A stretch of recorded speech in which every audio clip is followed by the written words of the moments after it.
रायरत जल बीच समा कहियत भिन्न भिन्न बंदो सीताराम पदो जासु परम प्रिय किन बरुबारी मते घृत निकसे सिकता ते बरु तेल बिनु हरि भजन न भौतर हैं यह सिद्धांत अपेल सीता राम सीता राम सीता राम सीता राम सीता राम सीता राम सीता राम सीता राम। प्रहस्त ने उत्तर दिया, हे राजन, मैंने पहले ही आपको सुझाव दिया था कि आप राम को सीता लौटा दें, किंतु अब युद्ध छिड़ गया, अतः मैं आपको आश्वासन देता हूं कि मैं आपकी ओर से अपने प्राणों को न्यौछावर करने के लिए तैयार हूं।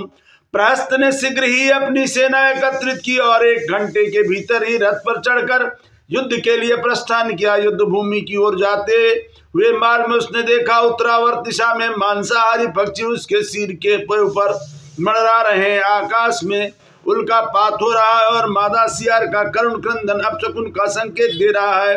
एक कर्कश स्वर में चिल्लाता हुआ गिद्ध आकर उसके ध्वज के लंब पर बैठ गई। ठंडी तीक्ष्ण वायु चलने लगी और काले मेघ रक्त की वर्षा करने लगे। उसके सारथी के हाथ से चाबुक बार बार छूट रही थी और घोड़े बार बार झटके खा रहे थे। हालांकि मार्ग समतल था।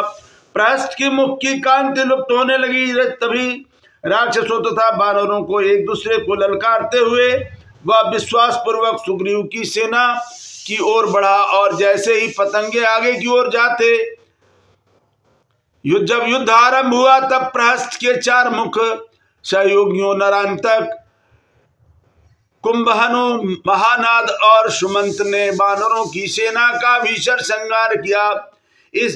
तब द्विविद ने पर्वत की एक विशाल चोटी को फेंक कर नरांतक का वध कर दिया। बानर दुर्मुख ने एक विशाल वृक्ष सुमंत का वध किया।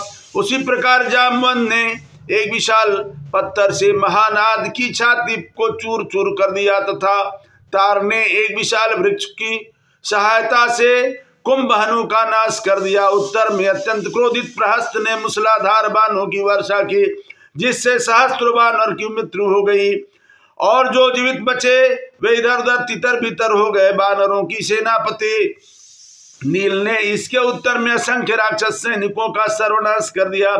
तत्पश्चात नील और प्रहस्त एक दूसरे के सम्मुख आए। प्रहस्त के